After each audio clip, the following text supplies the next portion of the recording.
এই বিশ্ববিদ্যালয়ে যেটা বলছিলাম, বরাবর যে কাজটা করা হয়েছে সেটা হলো বিজ্ঞাপিত পদের বাইরে, এটাও দেন দরবারের অংশ।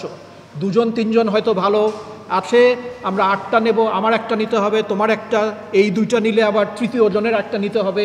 এই করে এই বিশ্ববিদ্যালয়ে বছরের পর বছর যে ঘটনা ঘটানো হয়েছে সেটা হলো যতগুলো পদ আছে আমরা দেখেছি সবসময় যে সিন্ডিকেটে অনেক গুণে বেশি নাম চলে আসছে। একটিবারের জন্য এই ঘটনা এখানে হয়নি।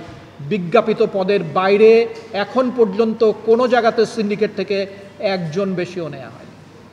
বরং এরকম উদাহরণ আপনারা দেখতে পাবেন যে 5টি বা 4টি পদের অ্যাডভার্টাইজমেন্ট করা হয়েছে, আমরা 2-3 জন নিয়ে থেমে গেছি। আপনারা দেখবেন, আপনাদের যাচাই করা উচিত এবং সবার সামনে তুলে ধরা উচিত।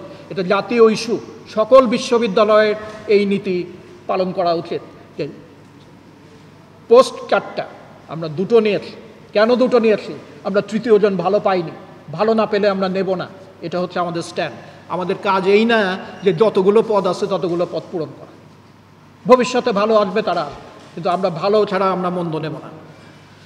আরেকটা জিনিস বিশ্ববিদ্যালয়ের আপনাদের জানা উচিত যে বর্তমান বিশ্বে বিশ্ববিদ্যালয়ের প্রাক্তন শিক্ষার্থীদের সংগঠন অ্যালামনাই অ্যাসোসিয়েশন অত্যন্ত মর্যাদাপূর্ণ এবং গুরুত্বপূর্ণ একটা প্রতিষ্ঠান।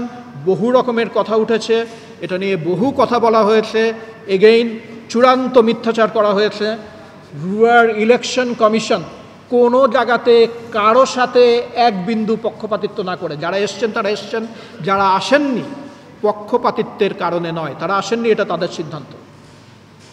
এটা একটা ইলেকশন সম্পূর্ণ কনস্টিটিউশন মেনে করা হয়েছে। 72 বছরের ইতিহাসে কনস্টিটিউশন মেনে রাজশাহী বিশ্ববিদ্যালয় প্রথমবারের মতো একটা রুয়ার বডি পেয়েছে। তাদের কনস্টিটিউশন মেনেই তাদের চলতে হবে, সবাইকে নিয়েই তাদের চলতে হবে।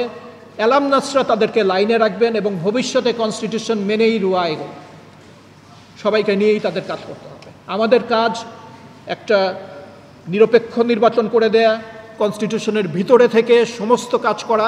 আমরা সেটা করে দিয়েছি, আমাদের দায়িত্ব আমরা পালন করেছি।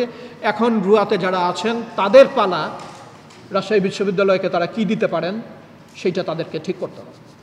আমাদের কাজ আমরা করে দিয়েছি।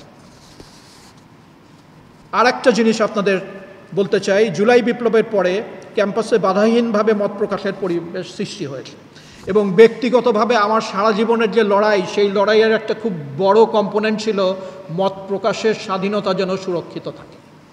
এবং এটার ব্যাপারে আমার যে কমিটমেন্ট, সেটা সারা জীবনের কমিটমেন্ট। কারণ গণতন্ত্রকে যদি সত্যি শক্তিশালী করতে চায় তাহলে মত প্রকাশের স্বাধীনতা থাকতে হবে। কিন্তু এক্ষেত্রে যে দায়িত্বশীলতা এবং যে শিক্ষার যে প্রতিচ্ছবি থাকা দরকার সেটা নেই। অশ্লীলতম ভাষায় বিভিন্ন কথাবার্তা বলা হচ্ছে, নোংরাতম ভাষায়। আমাদের ভাবতে লজ্জা লাগে যে বিশ্ববিদ্যালয়ের শিক্ষার্থী পরিচয় দিয়ে এই ধরনের ভাষায় তারা এই অধিকারের চর্চা করছে। কিন্তু আমরা কোনো জায়গাতে ইনস্টিটিউশনের তরফ থেকে কোনো রকম বাধা হয়ে দাঁড়াইনি। এখানে আমাদের আহ্বান গুড সেন্সের কাছে যে এই ধরনের অশ্লীলতা বিশ্ববিদ্যালয়ের পরিবেশ পরিস্থিতি এবং নিজেদের পরিচয়, নিজেদের হীন পরিচয়কে প্রকাশ করা ছাড়া আসলে আর কোনো কাজে লাগে না। বিশ্ববিদ্যালয়কে নষ্ট করে এবং যারা করে তারা প্রমাণ করে যে তারা আসলে কত নোংরা শ্রেণী। এটা তাদের নিজেদেরই এই জায়গাটায় রেকটিফিকেশনের প্রয়োজন আছে। তবে এই ধরনের নোংরা এবং মিথ্যাচার যদি চালাতে থাকে হয়তো একটা পর্যায়ে আমাদের আইনগত ব্যবস্থা নিতে হবে, কারণ ইট ক্যানট গো অন ইনডেফিনিটলি। নারী পুরুষ নির্বিশেষে যে ধরনের ভাষা বিশ্ববিদ্যালয়ের ছাত্র পরিচয় দিয়ে ব্যবহার করা হচ্ছে, আমি লজ্জায় মারা যাই। প্রবাবলি যাদের কোনো লজ্জা নাই তারা আসলে কিছু অনুভব করে না আর কি। কিন্তু এই ঘটনাটা ঘটছে। প্রিয় সাংবাদিকবৃন্দ, রাজশাহী বিশ্ববিদ্যালয় অনেক বড় একটা প্রতিষ্ঠান।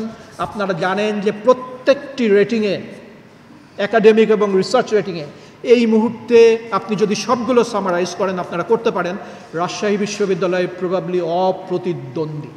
কেউ আমাদের সাথে পাল্লা দিয়ে পারবে না।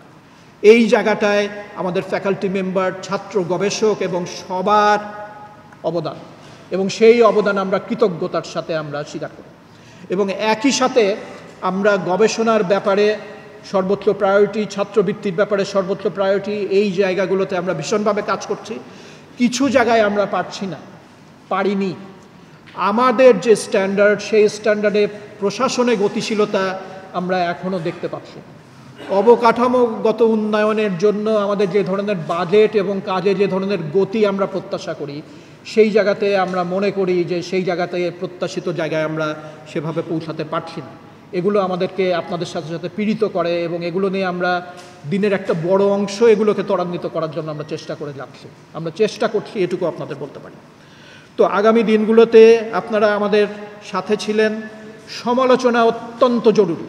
আপনাদের সমালোচনা আমাদের সামনে এগোনো এবং আমরা কিভাবে এগোবো সে ব্যাপারে সহযোগিতা করে।